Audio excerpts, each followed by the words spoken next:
Once upon a time, not really so very long ago, something happened in this one little town that, especially on days like this one, now sounds just about impossible.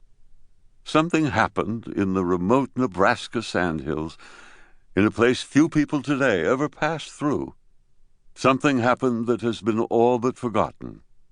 What happened in that town speaks of an America that we once truly had, or at least that our parents did, and their parents before them. We're always talking about what it is that we want the country to become, about how we can save ourselves as a people. And we speak as if the elusive answer is out there in the mists, off in the indeterminate future, waiting to be magically discovered like a new constellation and plucked from the surrounding stars.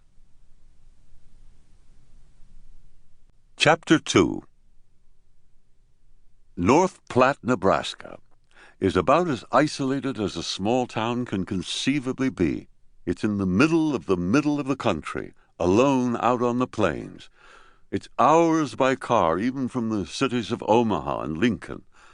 Few people venture there unless they live there or have family there. But before the air age, the Union Pacific Railroad's main line ran right through North Platte. In 1941, the town had little more than 12,000 residents. When World War II began, with young men being transported across the American continent to both coasts before being shipped out to Europe and the Pacific, those Union Pacific cars carried a most precious cargo, the boys of the United States on their way to battle. The trains rolled into North Platte day and night. A local resident, or so I had heard, came up with an idea.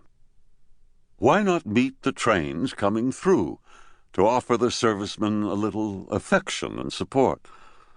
Soldiers were out there on the empty expanses of Midwestern prairie, filled with thoughts of loneliness and fear. Why not try to provide them with warmth and the feeling of being loved? On Christmas Day, 1941, it began. A troop train rolled in, and the surprised soldiers on board were greeted by North Platte residents with welcoming words, heartfelt smiles, and baskets of food and treats. What happened in the years that followed was nothing short of amazing, some would say a miracle. The railroad depot on Front Street was turned into the North Platte Canteen.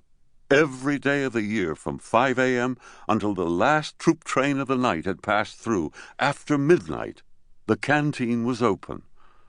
The troop trains were scheduled to stop in North Platte for only 10 minutes at a time before resuming their journey.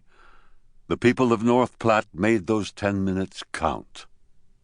Gradually, word of what was happening in North Platte spread from serviceman to serviceman during the war, and on the long train rides across the country the soldiers came to know that out there on the Nebraska flatlands, the North Platte Canteen was waiting for them.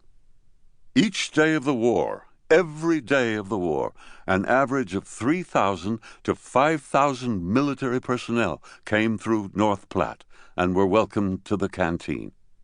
Toward the end of the war, that number grew to 8,000 a day, on as many as 23 separate troop trains. Many of the soldiers were really just teenagers. This was their first time away from home, the first time away from their families.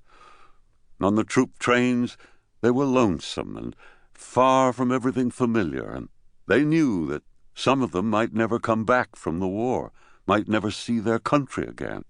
And then, when they likely felt that they were out in the middle of nowhere, they rolled into a train station and were greeted day and night by men, women, and children who were telling them thank you, were telling them that their country cared about them. The numbers are almost enough to make you cry. Remember, only 12,000 people lived in that secluded town. But during the war, 6 million soldiers passed through North Platte and were greeted at the train station that had been turned into a canteen. This was not something orchestrated by the government. This was not paid for with public money. All the food, all the services, all